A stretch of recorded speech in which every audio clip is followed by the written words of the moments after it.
my Uncle Paddy, he was a great bagpipe player. And he loved to play the bagpipes. And he was good. And he was very religious. Well, this guy called him and he said, Paddy, he said, could you do me a big favor? He said, what? He said, there's an old guy, he said, that's been downtown for years. And he's stranded. He said, he's an old vagrant and he just died. And he said, they're burying him, he said, in this little village out of town. He said, and it's going to be the first grave there. He said, would you play the pipes for him? I will, he said, I will. So he took off anyway and he went looking for it.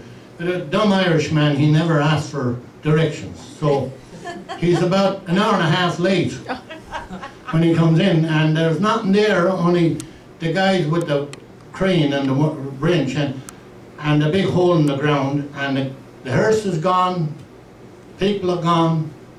And he said, well, I promise. So he pulled out his bagpipes and he went over and he looked down, and there was the concrete cover over it and everything else, and he played his heart out. And the last thing he played was Amazing Grace. And there were 6 of the guys standing there eating their lunch, and the tears were rolling down their eyes. And the boss of the crew came up to me, he said, my God, he said, I've never, he said, have anything so beautiful happened to this before. He said, you know, he said, I've never had anything like this happen. He said, it was beautiful. And he said, you know, I'm going to tell you, he said, I've been putting in septics for 30 years.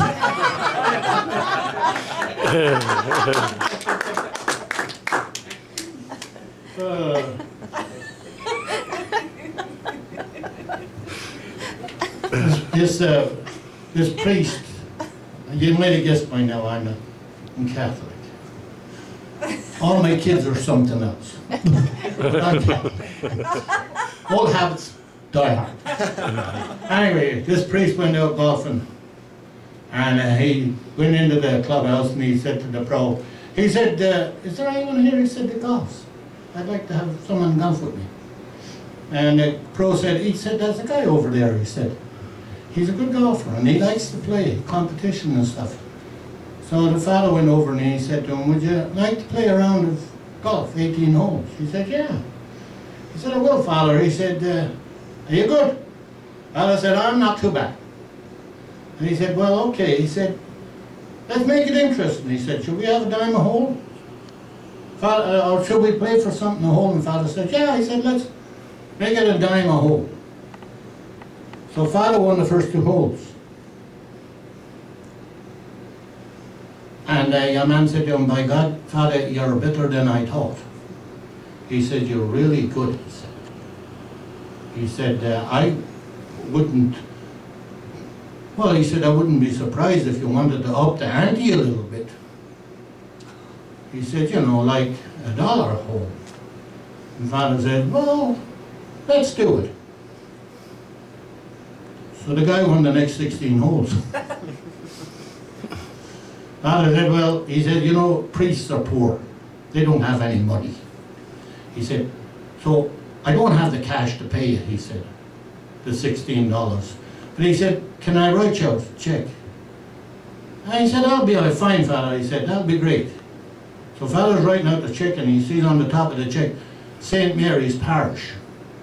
He said, is that right? He said, are you the priest of St. Mary's Parish? He said, I am. He said, I only live about 5 minutes away from there. Father, he said, you're such a good sport, I'm going to come to church Sunday. Father looked at him and he said, do. And bring your parents and I'll marry them.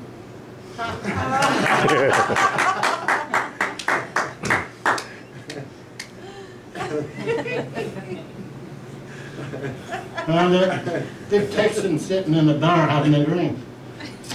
And he was a big Texan. And they walked in there and this lady of the night came over to him. That's a nice name, isn't it? Lady of the night.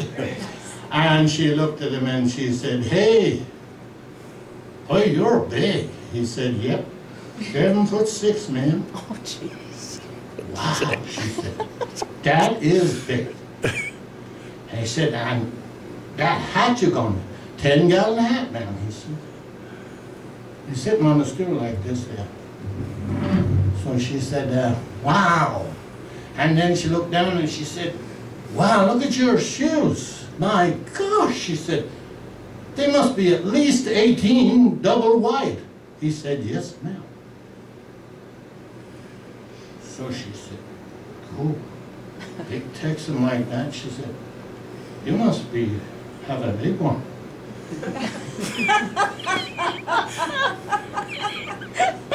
You're not laughing. Yeah. He said, 2 inches, ma'am. She said, 10-gallon hat, 7'6", 18 shoes, 2 inches from the floor, ma'am.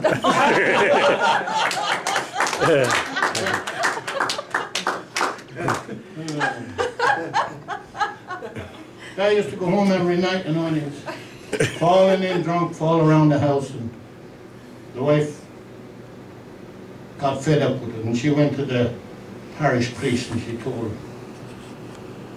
And he said, "Well, it could be your fault, you know." She said, "How come?" Well, he said, "How do you meet him when he gets home?" Well, she said, "I've got me dressing gown on and I've got me hair curls in, and I'm ready for bed, and his dinner is on the table if you want." And he said, "You know, if you treat him a little better, he might change."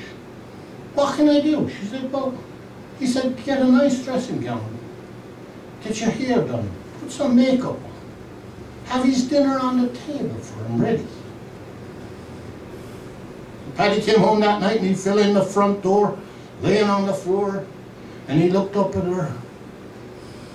And she said, "Come on, my darling," she said, "I'll help you in," she said, "and I'll give you supper, and then we'll go to bed."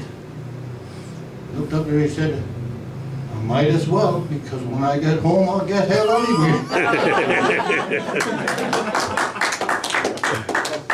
Hey, when I used to go home one night, and he went in the house at 2 o'clock in the morning, and he was breaking up the house. And Bridget's upstairs in bed and she shouts down, "Paddy, what the heck are you doing down there?" "Ah, Bridget," he said, "I'm trying to get a barrel of beer up the stairs." She said, "Well, leave it down there, you'll wake up the neighbors and come up to bed."